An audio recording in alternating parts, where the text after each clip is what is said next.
Good morning, 8 minutes to 10 o'clock. The news on Galaxy FM. My name is Sara. Biryomumaisho. A head count exercise at Makerere University has kicked off this morning. The proposal for this exercise was made by the Visitation Committee set up by President Agagwirrawo last year to investigate issues affecting the troubled campus. Dr. Eborendele, the committee chairperson, says the exercise will last 3 weeks and students can come in at their convenience as there is no provision for lining up. Dr. Rendele says they are considering the short period that students have ahead of their end of semester examinations, which are slated to start in 1 week's time. We have made this exercise very flexible. The idea is not to catch people either on or not. The idea is to make sure that the numbers do exist. In other words, make the system flexible enough as to allow the students to come at any one time in these 3 weeks with the documentation that indicates that they are the students. And I think this is also in the best interest of the students, and particularly we definitely want to see that they are provided for by the facilities that they require, either in the labs, workshops, lecture halls, and so on. So we do not require them to be there all at once. No, it is going to be an ongoing exercise for the next 3 weeks, and we want to make it in such a way that there is no need for lining up. On the identification issue, Rendele told journalists at Makerere this morning that students are expected to show up with their identification cards, including the national ID and admission letters, which will be verified before registration of the student occurs. We are ensuring that the students come with their identity cards, especially if they have the national IDs. Definitely people have very specific national IDs. I have not seen where some have 1 or 2 or 3, at least one. So that is important. And secondly, we have to look at the admission letters, and they can be verified. We have got staff who are able to tell whether this document is fake or not. So we have put in systems that will ensure the documentation which the student is bringing is good and genuine documentation. Makerere University Gender Mainstreaming Acting Director Florence Nyachwo has expressed concern over the increased gender inequality in the country's oldest campus. The concern was raised during the Gender and Leadership Workshop held over the weekend at the campus Senate building. Nyachwo noted that the current statistics will indicate that despite many interventions, men are still holding many leadership and academic positions at the university than women. She, however, highlighted that this would be worse if the Directorate of Gender Mainstreaming had not intervened. However, Makerere University Academic Registrar Alfred Masiche noted that the wide gap is caused by lack of interest by women in some positions. Masiche claims not to see a major difference because when positions are advertised, both men and women are given equal opportunity, and appointments board, also as a body, is constituted of both male and female. He believes that what needs to be done is encouraging women to be in position to be themselves for different offices when need arises.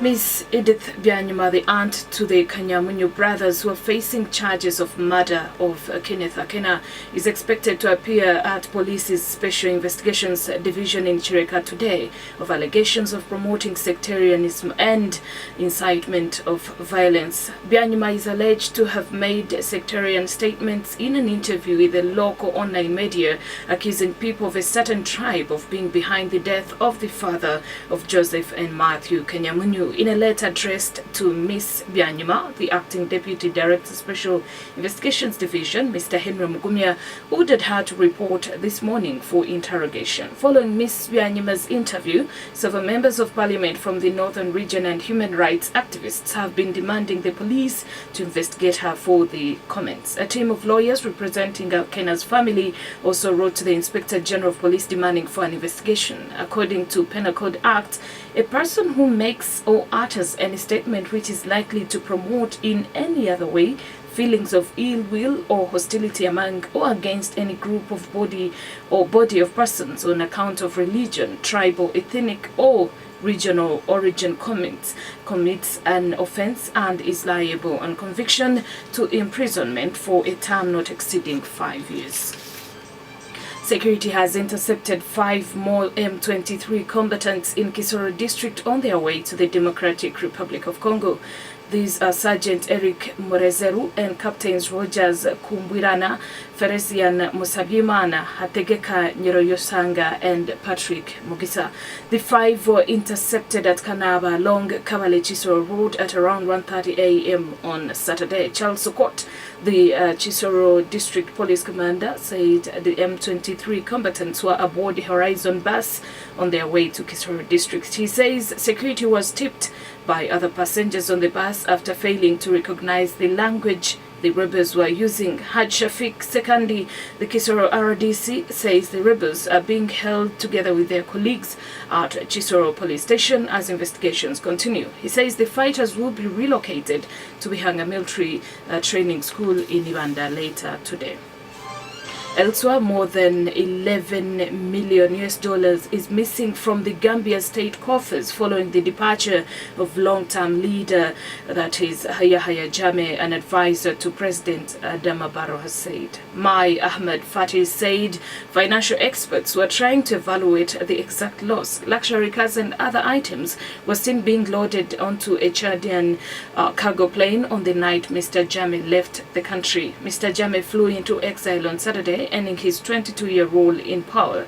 He had refused to accept election results but finally left after mediation by regional leaders and the threat of military intervention. President Barrow remains in neighboring Senegal and it is not clear when he will return. Health Tip.